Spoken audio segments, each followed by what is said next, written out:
여러 이제 자료들을 보면은 이렇게 옛날 중세 시대 탈장 수술하는 이런 그림들을 볼 수 있습니다. 이렇게 사람을 탈장이 밑으로 내려오니까 거꾸로 매달고 미독션이 아마 잘 안 된 모양이에요. 그러고서 이런 식으로 이제 하는 수술하는 이런 그림도 있고 또 이렇게 여러 사람이 하는 건 요즘이랑 똑같은 것 같아요. 요즘도 여러 명이 이제 수술장 들어가서 하는데 역할이 좀 다른 것 같아요. 아마 이분이 집도이 같고, 요분이 퍼스트 어시스트 같고, 여기가 1년차, 여기가 인턴 아닌가 싶어요. 애들 이렇게 역할 분담을 해서 여기 하는 이유는 여기 가만히 보면 환자가 눈을 뜨고 있습니다. 여기. 이제 이런 우리 중세 시대 이런 식으로 이제 이렇게 탈장을 했는데 이 당시 외과 의사들 참 힘들었을 것 같아요. 지금도 힘들지만 이런 역할을 감당하면서 하려고 이게 체격도 다 좋은 것 같고 그렇습니다. 사실 따지고 보면은 요즘과 같은 이런 그 현대 의료 외과 수술에 혜택을 받는 세대가 우리 인류 역사에서 얼마 안 되는 것 같아요, 사실은. 그게 언제부터인가 이렇게 우리가 생각해 보면은 이터를 처음 사용해서 이제 마취를 해서 모톤이라는 그 의사가 그 발치를 했답니다. 하버드 대학에서 그게 1846년도입니다. 하버드 대학 거기 가보신 분 있으시겠지만 거기 가면 이터돔이라고 그걸 기념해서 만들어 놓은 그런 장소도 있습니다. 1846년이니까 지금으로 치면은 한 170년 전? 이때 이제 이런 전신마취법이 이제 처음으로 이렇게 이제 도입이 되고, 이 이후에 이제 많은 발전을 했죠. 그리고 또 하나 여기 기록은 안 했지만, 안티셉틱 테크닉. 그 전에는 이제 수술하면서 그런 개념이 없었잖아요. 그래갖고 수술 컴플리케이션이 많았는데, 뭘 하더라도, 이제 이게 거의 비슷한 시기에 이제 그런 멸균벽들이 개발되면서 근대적인 이제 수술이 시작이 되기 시작했습니다. 그러니까 한 170년 정도 이렇게 우리 환자들이 이런 현대적인 외과 수술 혜택을 보는 게 170년이에요. 요즘 참 행복한 시대를 살고 있는 것 같습니다. 이런 거 보면은 그래서 탈장 분야도 다른 분야나 마찬가지로 이제 이 이후에 이렇게 급격하게 근대적인 수술법들이 시작이 됐습니다. 우리가 지금도 이제 많이 이제 거론되고 있는 바시니 리페어라고 있죠. 이게 1887년이니까 지금부터 130년 전인가요? 이제 이태리 의사입니다. 이태리 외과 의사가 1887년도에 처음으로 그 수술법을 발표를 했습니다. 근데 사실은 그 전에 마시라는 분이 훨씬 전에 16년 전에 이 미국 분인데 마시라는 분이 다른 데에 또 수술법 마시 오퍼레이션이라고 해서 이제 발표를 했는데 이 수술은 왠지 이렇게 좀 시들시들하게 요즘도 뭐 간간히 드물게는 시험이 되는 것 같습니다만 요즘 대세를 이루어왔던 게 이제 바신입니다. 그때 이 바시니의 그 수술 결과가 이제 좀 리커런스가 많고 여러 가지 좀 만족스럽지 못하다 하는 그런 경험들이 있었고 또 그거에 대한 모디피케이션들이 많이 또 이제 시도됐고 하여튼 수십 가지 이상의 그런 방법들이 발표됐던 것 같아요. 그 중에 또 요즘도 기억되고 많이 또 거론되는 것이 맥베이 리페어인데 이거는 그래도 근래 20세기 들어서 중반 때 미국의 맥베이라는 그런 의사분이 수술법을 조금 더 심화시켰다고 할까요? 좀 더 복잡한 수술입니다. 그리고 또 숄다이스 리페어라고 또 많이 들어보셨을 겁니다. 이게 1953년 우리나라 6.25 전쟁 끝날 때 이분이 2차 대전 때 해군 군의관으로 이제 이렇게 근무를 하면서 그 당시에 수술법을 고안을 했다고 합니다. 그래서 1953년도에 본격적으로 이렇게 시작을 한 숄더 아이스 리페어가 있습니다. 이거를 티슈 리페어 이렇게 그러니까 자기 조직, 우리 조직 교정술 이렇게 얘기하는데 당시에 이런 뭐 조직 교정술 이렇게 얘기를 이름 붙여서 한 건 아닐 테고 요즘 들어서 이제 메쉬를 많이 쓰니까 이제 거꾸로 그 당시에 수술법은 메쉬를 안 쓰니까 티슈 리페어다. 그래서 요즘은 이제 그 티슈 리페어라는 말을 이제 종종 쓰고 있습니다. 이 하나하나의 수술법에 대해서는 제가 뭐 설명할 시간도 없고 크게 의미 있는 것 같지는 않고 이 중에 일부는 이제 앞으로 조금 거론을 하겠습니다. 이 3%는 30%는 뭔지 모르겠지만 이렇게 광범위한 상당히 또 높을 가능성이 있다는 걸 보여주고 있습니다. 그리고 여기 보면 리커버리가 텐전 프리 허니오플라스티보다 늦다 이렇게 되어 있습니다. 여기 텐전이라는 말이 이제 슬쩍 나왔잖아요. 이 텐전 프리, 텐전이 없다. 그러니까 결국 바시니 리페어는 텐전이 있는 수술이다 이런 뜻인 것 같아요, 그죠? 그러니까 후복벽 교정술은 이 텐전이 있는 수술법이다. 이제 이런 것 이제 그동안 후복벽 교정술이 이제 그 리커런스가 많고 했던 거를 의사들이 이거 어떻게 해결해야 되나 왜 그럴까 이렇게 생각하면서 계속 이 텐전 쪽에 이제 텐전이 문제다. 뭐냐면 이렇게 당겨서 꼬매기 때문에 이게 잘 벌어지려는 힘이 가해지면서 이제 그게 다시 틀어지고 하니까 이렇게 재발도 많고 여러 가지 문제를 일으킨다. 이렇게 이제 의사들이 쭉 생각을 해온 것 같고 요즘도 이제 그런 생각들이 이제 줄을 이루고 있습니다. 이거는 또 이제 또 제가 이게 다른 슬라이드를 제가 그냥 캡처해 온 겁니다. 여기도 보면은 여기는 이제 텐전 리페어라고 해가지고 딱 이렇게 명명을 했습니다. 이게 포스테리어 리페어를 얘기하는 거겠죠. 하이 리퍼런스 레이트라고 10 내지 30%. 프라이머리 인기는 그러니까 그냥 재발하지 않고 처음에 오는 사람이 10 내지 30%. 재발한 케이스는 30. 재발해서 수술한 사람은 3명 중에 1명이 이제 리커한다고 이렇게 얘기하고 있고. 또 patient comfort, discomfort 이거는 이제 통증으로 의미하는 겁니다. 당겨서 꼬매니까 통증이 심해서 수술 후에 당시 저도 중학교 때 우리 친구가 탈장 수술해서 입원한 친한 친구가 있었는데 일주일 입원하더라고요. 많이 아프다고 했던 기억이 납니다. 그러니까 이제 그런 거를 의미하는 걸 겁니다. 근데 여기 이제 이 슬라이드를 만든 데가 존슨 앤 존슨이라고 이제 뭔가 의도가 좀 있어 보이긴 합니다. 여기는 메쉬 같은 거 많이 하는데.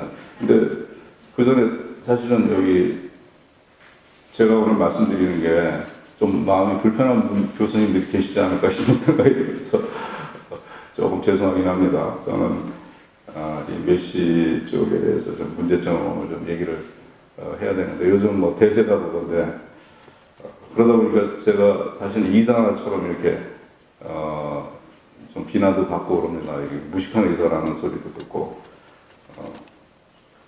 그러면 좀 물론 여기 교수님들이 그런다는 말씀은 아니고 조금 저는 좀 현재의 트렌드하고 조금 다른 이야기를 좀 드려야 되기 때문에 조금 마음에 부담이 사시면 좀 됩니다. 그래서 20세기, 그러니까 1900년대 후반부에 이 텐전 프리라는 이제 개념, 이거 왜 이렇게 재발이 많아? 이 텐전 때문에 그런 거 아니야? 이 텐전 없애는 방법이 없을까? 이제 이런 의사들이 이런 고민들을 막 한 거죠. 이렇게 막 당겨주는 힘 때문에 결국은 이게 탁 끊어져갖고, 뜯어져갖고 이제 재발하고, 이제 막 당겨지니까 아프고 뭐 이렇다는 얘기죠, 결국. 그러다 보니까, 야, 그걸 당겨 꼬매지 말고 방법이 없을까? 이 사이에다 뭐를 갖다 이렇게 끼워 넣으면 되지 않아? 이렇게 서로 이렇게 뭐 당겨서 꼬매갖고 하지 말고, 이제 이런 생각을 하게 된 거죠. 그게 prosthetic mesh를 이제 사용하게 됐다는 그 출발점입니다. 이 prosthetic mesh는 결국 텐전을 예방하기 위해서 텐전만 없애면은 이 허니아에 그동안에 갖고 있었던 과거에 포스테리어 리페어가 갖고 있었던 여러 문제가 해결될 것이다 하고 이제 기대를 갖고 이제 쓰기 시작한 겁니다. 이렇게 당겨서 꼬매는 대신에 여기다 그냥 중간에다 메쉬를 이렇게 갖다 덮어서 이렇게 막아주면 될 거 아니냐. 여기 틈으로 나오니까 그 틈에다 이렇게 질긴 막을 갖다 해주면 될 거 아니냐. 이게 리텐슈타인이죠. 이렇게 누구나 다 이렇게 생각할 수 있습니다. 저도 사실은 2001년도에 이제 처음으로 허니아 센터라는 용어를 제가 이제 사용했어요. 그 당시는 2000년도 초반에 그 당시에는 이렇게 허니아만을 이렇게 내가 집중적으로 우리 병원에서 허니아만 합니다. 이런 병원이 없었어요. 그 당시에 허니아 환자들은 그냥 뭐 자기 가까운 병원에 가고 대학병원에 가고 이제 뭐 이렇게 하던 시대인데 제가 그 당시에 이 프록톨로지만 하던 시대인데 야 이게 프록톨로지만 갖고 앞으로 이 전망이 어떨까 이제 생각하다가 야, 허니아 쪽에 좀 어떻게 좀 관심을 가져보자 해서 제가 그 당시 이제 인공막 수술에 대해서 좀 인지를 하고 이제 허니아 센터라고 이제 했는데 그 당시 내세웠던 게 무장력 인공막 탈장 수술. 요즘도 그런 용어도 가끔 쓰는 데 있어요. 무장력. 이게 이제 강조한 거죠. 생각보다 시간이 꽤 가네요. 이제 메쉬 서저리의 이제 타임라인, 이제 흐름을 보면은 사실은 1940년대에 벌써 이런 아이디어를 갖고 이제 시작을 했습니다. 이 당시는 이제 요즘 같은 재질은 아니었지만요. 그리고 우리 지금 하는 리텐슈타인이 1987년도, 제가 여기 전문의 딴 해에 리텐슈타인에 나왔습니다. 그래서 저는 레지던트 때 이런 수술 보지 못했어요. 그리고 라파로스코픽 메쉬 리페어는 1989년도에 이제 됐습니다. 그리고 2000년도에 10% 미국에서 통계를 보면 10%가 메쉬 오퍼레이션을 했고 2017년 급기야는 이제 골드 스탠다드가 됐습니다. 메쉬 오퍼레이션이. 그래갖고 90% 이상 메쉬를 쓰고 있고 유럽에서도 어느 페이퍼를 보니까 아예 티슈 리페어는 해서는 안 될 수술처럼 이렇게 아예 그 페이퍼 같은데 그렇게 기술들이 되어 있고 그렇습니다. 저희가 이제 제가 그때 2001년도에 허니아 센터 하면서 메쉬를 이제 본격적으로 환자들이 근데 어떻게 그 당시에 홈페이지별로 쓸 때가 많이 활성화 안 됐을 때인데도 홈페이지에다 이제 사실 이걸 해놨는데 환자들이 많이 오더라고요. 그 당시에도 그걸 보고 그러면서 이제 제가 이제 그렇게 하면서 주변에서 이제 막 이 메쉬 오퍼레이션을 우리나라에서도 본격적으로 하기 시작했습니다. 한 10년, 한 5년 정도 뒤에 우리나라도 이제 이렇게 막 활성화하기 시작했던 겁니다. 근데 바로 이 리텐슈타인, 텐전 프리, 이렇게 앞에 딱 붙어 있잖아요. 텐전 프리. 이게 이제 1987년도에 이렇게 이제 발표했는데 사실은 리텐슈타인이라는 사람이 1987년도 첫 수술한 게 아니고 이분이 1960년대부터 이제 개인 로컬에서 이제 메쉬를 본인을 쭉 써왔던 거예요. 써오다가 그러니까 괜찮다 그러니까 87년도에 발표를 한 겁니다. 그래서 이제 그보다 좀 또 한 7년 정도 뒤에 발표한 걸 보면 4,000 케이스를 했는데 리커런스가 4 케이스밖에 없어요. 0.1%. 컴플리케이션도 거의 뭐 크로닉 지금 문제가 되고 있는 만성 통증도 0.025% 이건 뭐 없다는 제가 이제 이렇게 허니아 수술도 해보고 하니까 1% 뭐 컴플리케이션 이거는 0%라는 생각이 들어요. 우리가 암만 애쓰고 노력하고 뭐 우리 인간이 할 수 있는 한계가 거의 1%가 아닌가 최선을 다한 게 하나님께서는 뭐 한 0%까지 할 수 있겠지만 그래서 이런 시점 이런 참으로 경이로운 시점인데 이게 정말 과연 그럴까 퀘스천 마크가 됐습니다. 그리고 이제 아까 그 텐전 프리라는 개념이 이제 그 도입이 됐다는 거하고 그 다음에 또 하나 도입된 게 프리페이터널 컨셉. 이건 뭐냐면은 이제 메쉬는 좋다. 메쉬를 쓰니까 참 텐전 프리하고 좋은데 이렇게 앞에 될 것이냐 메쉬를 뒤에 될 것이냐 이 문제입니다. 우리 댐에 이렇게 구멍이 나면은 그 보수할 때 여러분들 댐 바깥에다 보수하는 게 튼튼하겠어요? 안에서 보수하는 게 튼튼하겠어요? 예? 아니겠죠? 그러니까 이 안쪽이 하는 게 개념상 더 튼튼하고 좋다. 이게 바로 라파로스코픽 메쉬 리페어잖아요. 이건 리히텐슈타인이고. 그래서 결국은 라파로스코픽 리페어가 더 좋다. 이런데 하면서 이제 라파로스코픽 리페어가 확 늘어나서 지금 거의 50% 이상은 하지 않을까 싶어요. 이게 이제 뱃속에서 우리 자기 뱃속을 들여다보고 있다 생각해 보세요. 이게 오른쪽입니다. 오른쪽 서해부고 여기 렉투스 머슬 여기 있고 여기가 라테랄 사이드인데 여기 인기널 리가멘트 있고 여기가 이제 헤셀바 트라이앵글이라고 해서 여기 다이렉트 허니아 생기는데 여기가 딥 인기널 링이라고 해서 인다이렉트 허니아 여기는 페모럴 캐날 페모럴 허니아 생기는 데죠. 메쉬는 이 세 군데를 동시에 다 덮어줄 수 있다는 거죠. 리히텐슈타인은 뭐 기껏해야 이렇게 덮어주고 뭐 이렇게 덮어주고 하는데 그러니까 이거는 제가 뭐 하트는 잘 못하지만 뭐라 그러죠? 1타 3매 한 번에 세 개 다 예방까지 할 수 있다. 이러다 보니까 이제 라파로스코픽 리페어가 좋다. 이런 주장들을 한 겁니다.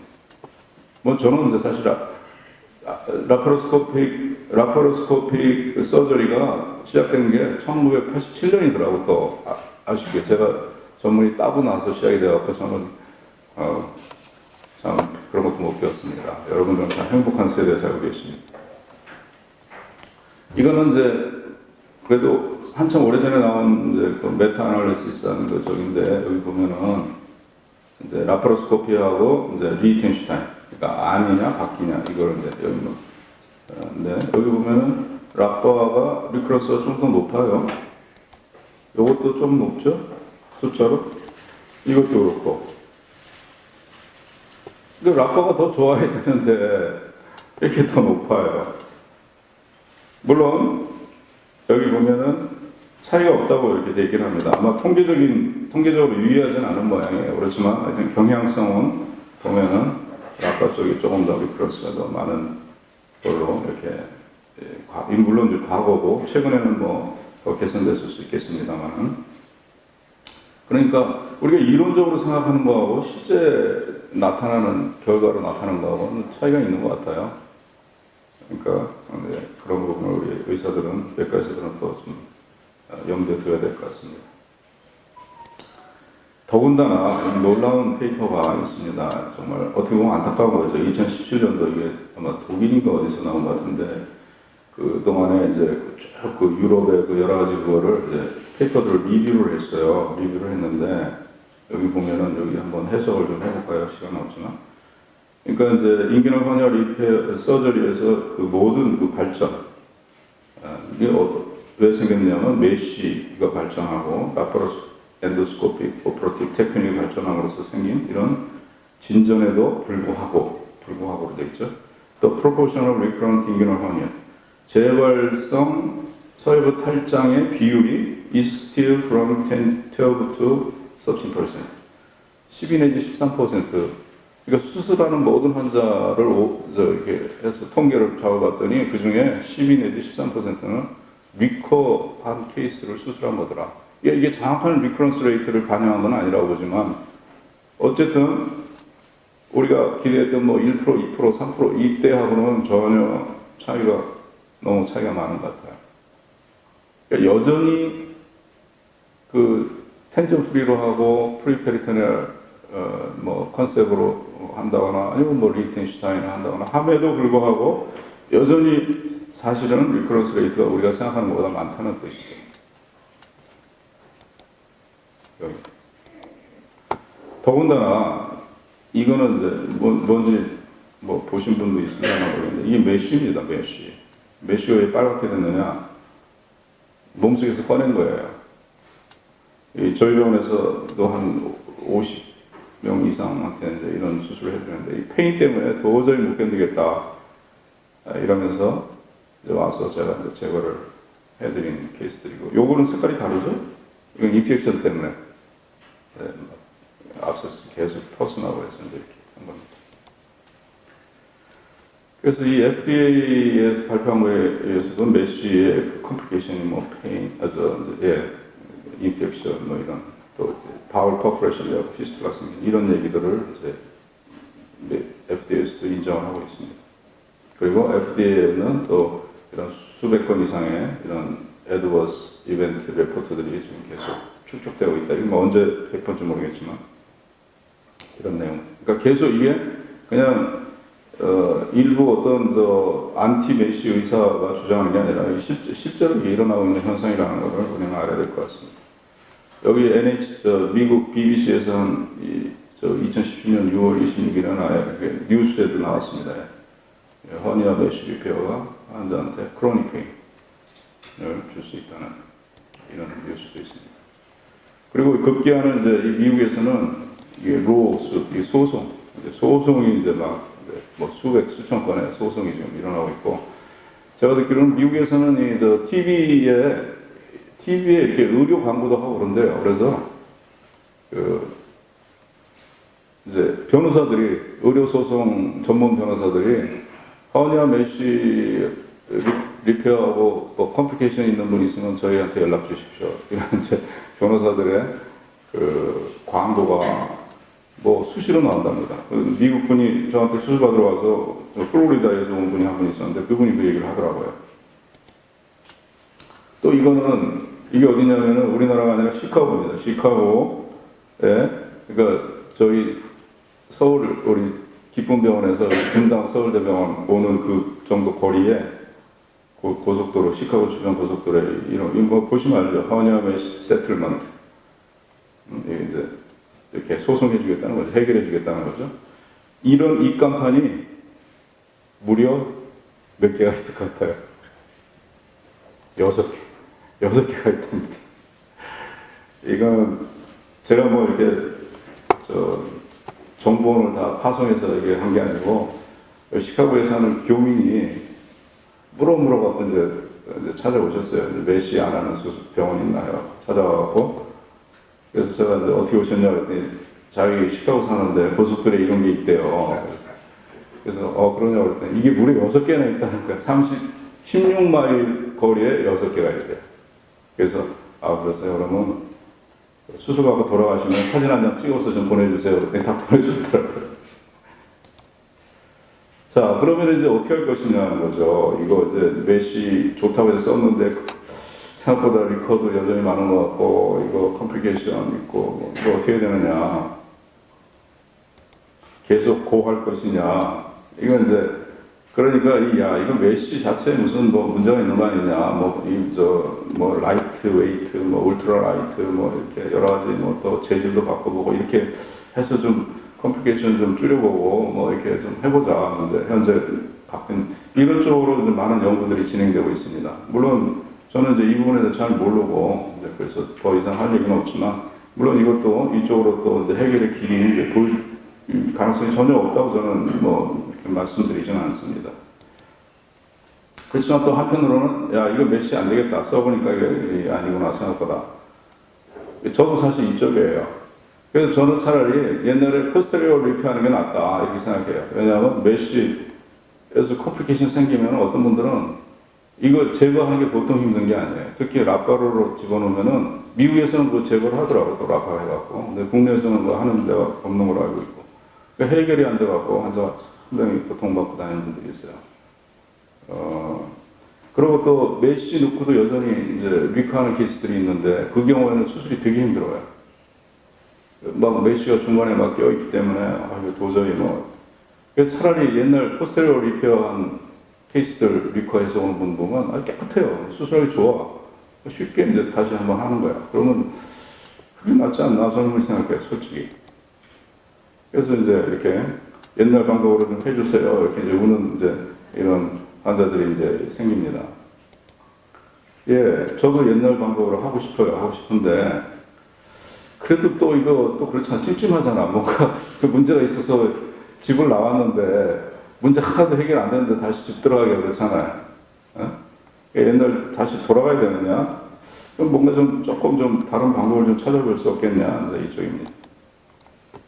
그래서 제가 생각하는 게 이 시간이 생각보다 오래 걸려요. 제가 혼자 차 타면서 중얼중얼 했을 때는 한 10분에 끝났는데 예. 과거에 이 포스테리어 리페어의 그 원인이 하이 리커런스 원인이 텐전 때문이었냐 과연 텐전 때문이었느냐 저는 이 물음을 옛날부터 갖고 있었습니다. 그래갖고 여기 이제 다시 한번 잘 보면은 여기 다시 뱃속에서 본 겁니다. 헷갈리게 이건 또 왼쪽 사진이라서 죄송한데 이거 아닙니다. 이건 밖에서 우리 밖에서 본 겁니다. 그러니까 여전히 오른쪽이에요. 포스테리어 월이라는 게 결국은 포스테리어 월 리페어 할 때 포스테리어 월은 결국은 이 헤셀바하 트라이앵글 여기입니다. 근데 또 생각해보면 헤셀바하 트라이앵글에서 생기는 탈장이 뭐죠? 여기서 다시 이건 뱃속으로 다시 왔어요. 여기가 헤셀바하 트라이앵글 여기 생기는 건 다이렉트예요. 인다이렉트는 일로 생깁니다. 일로 헤셀바하 트라이앵글 관계없어요. 딥 인기너리 페미럴 허니아는 이제 물론 여기 생기지만 그래서 다시 한번 이제 바신이를 한번 보자 이거죠. 바신 리페어를 보면은 여기 그림이 이런 두 종류 그림을 여러분 찾아볼 수 있어요. 인터넷 들어가면 이거 다 저 구글 들어가서 한 거예요. 이거 뭐 제가 그린 것도 아니고 여러분도 다 들어가 볼 수 있습니다.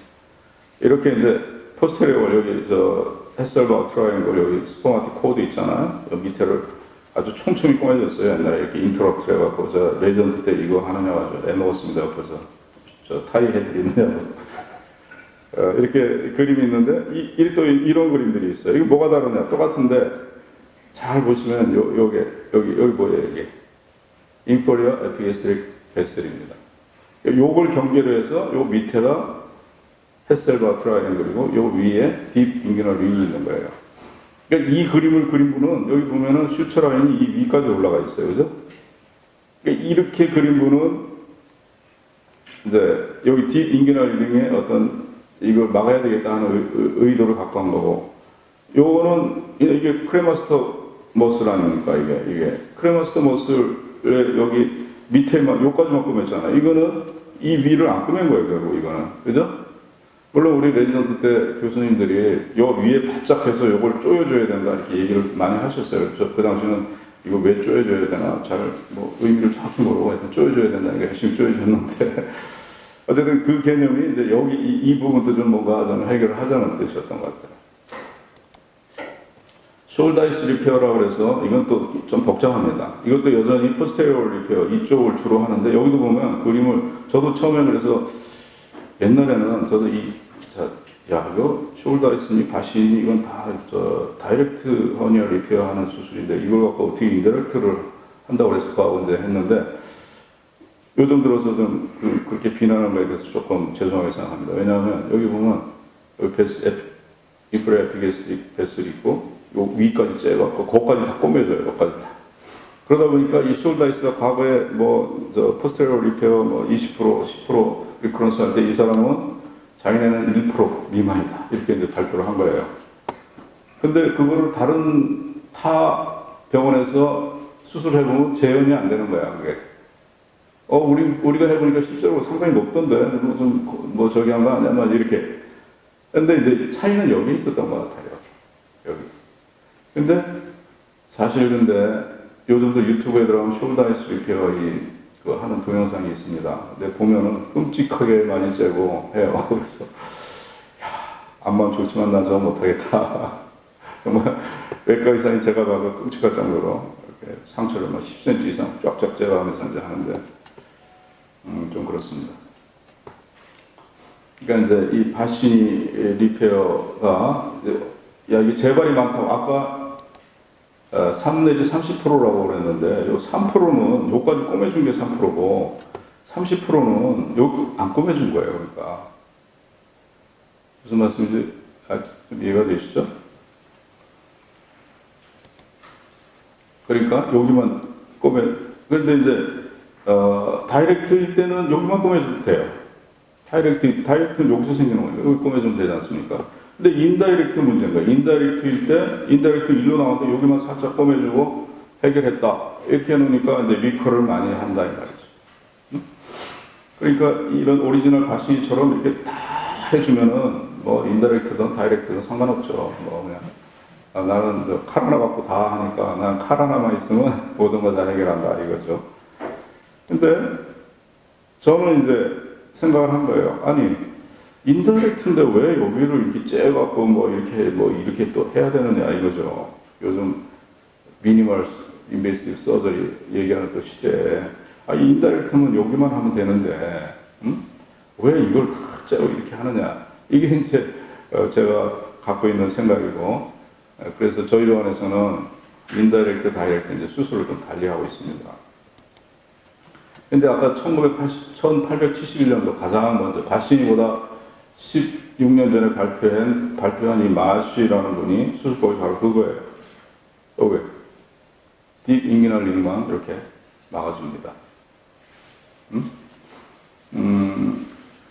근데 그 당시에 이런 개념들이 없었던 것 같아요. 그러다 보니까 그냥 바시니 갖고 쫙 째갖고 쭉 하면 다 되는데 뭘. 그런데 그게 모든 게 그렇잖아요. 세월이 흐르면 이게 퇴락하잖아, 퇴락. 수술법도 한 단계, 두 단계 거치다 보니까 처음에 그 개념이 없어지고 그냥 밑에만 이렇게 열심히 꼬매고. 그러니까 인다이렉트는 저 위에서 생겼는데 수술은 아래만 열심히 하고 있는 거예요. 지금도 그렇게 하는 분들이 많을 겁니다. 그래서 이제 여기만 인다이렉트는 여기만 해결해주고 다이렉트일 때는 여기만 해결해주고. 근데 이제 실제로 제가 그래서 이런 개념으로 이제 쭉 수술을 해왔는데 사실은 이제 이렇게 쭉 재고 할 때는 뭐 대충 한두 번 꺼내면 됐는데 여기만 하려니까 또 열심히 해줘야 되잖아요. 여기 열심히 해주는 과정에서 여기에 또 제니토 페모럴 러브 같은 게 저 스포마틱 코드와 같이 지나갑니다. 그러다 보니까 그런데 또 이 바스도 여기 지나가고 이제 테스티큘러 아테리 뭐 이런 것들을 지나가기 때문에 여기 수술이 또 세밀하게 잘 하려면 또 상당히 힘들어요. 잘 컴플리케이션은 없애고 그러다 보니까 저 수술법이 계속 바뀌고 있어요. 이렇게 하면 좀 나을까, 저렇게 하면 나을까 뭐 하면서 계속해서 아직도 이제 완전히 이제 셋업은 안 됐는데 이제 조만간에 이제 제 방법이 좀 이렇게 이스테빌리시 되면은 좀 이렇게 좀 제 방법을 좀 이렇게 발표를 해서 좀 공유를 할 생각이 있습니다. 그리고 다이렉트도 이 아랫부분에 이제 하던 방법을 제가 이제 제가 이제 이런 방법으로 한 게 지금 한 6,000 케이스 이상 이제 하고 있어요. 그러다 보니까 나름대로 이제 조금씩 이렇게 좀 더 개선할 수 있는 그런 방법들을 이제 좀 하여튼 한 달이 멀다 하고 수술법이 조금씩 바뀝니다. 그렇고 간호사들 따라하기 아주 힘든데 그래서 계속 개선해 나와서 이제 세팅이 되면은 이제 같이 공유를 하겠다는 생각을 갖고 있습니다.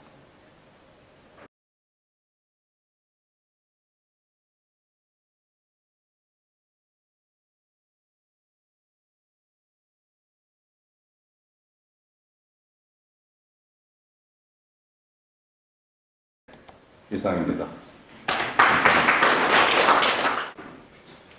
질문이나 네, 강윤식 선생님, 제가 좋은 강의 잘 들었습니다. 우리가 레지던트 때부터 계속 고민해왔던 여러 가지 허니한 공부에 대해서 여러 가지 자세하게 설명해 주셔서 많은 이해가 됐는데요. 사실 요새 그 인다이렉트이라는 분야에서 사실 메시 큰 메시 말고 살짝 집어넣어가지고 메시 플러그. 플러그죠. 그 플러그로 이제 간단하게 하는 방법이 있어서 나로서 이제 더 이상 나는데 잘 됐다 생각이 드는데 지금 말씀하신 메시 말고 그 간단한 인다이렉트와 허니할 때 메시 플러그 만드는 거 그건 어떻게 생각하세요? 사실은 제가 이제 2001년도부터 해봤고 저 메시 제가 한 게 저는 리텐슈타인 안 했어요. 뭐 그렇게까지 할 필요 있을까? 물론 이제 다이렉트도 저는 메시를 썼습니다. 그래서 제가 메시 플러그를 한 5,000 케이스 이상 했어요. 사실은 했는데 물론 대부분 다 괜찮습니다. 괜찮은데 그래도 계속 메시 때문에 이제 컴플리케이션 생기는 게 수술 직후에 생겨서 이게 쭉 없어지지 않는 것도 있지만 멀쩡하다가 5년, 6년 지난 다음에 이제 통증이 나타나는 분들도 있어요. 그리고 한 분은 제가 이제 왜 결정적으로 메시를 이제 이건 절대로 안 된다고 개인적으로 생각하고 이제 안 하게 됐냐면은 어떤 분이 이제 어느 이제 대학병원에서 이 메쉬를 하고 그 다음에 이분이 이제 대학 교수 은퇴하신 분인데 은퇴하고 이제 사진을 배우고 사진 작가로서 이제 전국을 돌아다니면서 이렇게 이제 노후 생활을 이제 이렇게 하시는 분인데 이 허니어 수술하고 나서 페인 때문에 이건 책상에 앉아 있을 수도 없을 정도로 이제 페인이 나타나기 시작한 거예요. 자기는 이제 더 이상 살고 싶지 않다. 병원에 가서 교수님께 말씀드리면 검사해보고 아 이거 뭐 아무 문제 없다. 위커도 아니고 이거 아무 문제 없다. 막 얘기하지. 본인이 아픈 거에 대해서는 전혀 저기 그러다 이제 어떻게 해갖고 이제 저한테 왔어요. 그래서 저도 사실은 메쉬가 좀 문제가 있다는 걸 알지만 그걸 제거하는 거에 대해서는 저도 뭐 생각도 별로 안 하고 있었는데 그분 보니까 도저히 안 되겠어요. 이거는 해결 방법은 메쉬를 일단 제거해보고 뭐 되든 안 되든 그 방법밖에 없겠다 싶어갖고 제가 이제 그분한테 이제 여러 가지 설명을 했죠. 처음이니까 뭐 컴플리케이션 뭐 이제 하고 그때 이분이 제가 그렇게 얘기를 했는데도 불구하고 자기는 선뜻 하겠다고 그러더라고. 자기는 선뜻 하겠다. 그래서 하여튼 이제 했어요. 제거를 했더니 드라마틱하게 좋아졌어요. 그래갖고 제가 그걸 경험하고 나서 그 다음서부터는 이제 메쉬 빠이빠이 했죠. 감사합니다. SGR 강의를 해주신 데 대하여 감사드리며 그 뜻으로 분당서울대학교 병원외과를 대표하여 입단서장을 드립니다. 2017년 12월 13일 분당서울대병원외과과장 이태승. 감사합니다.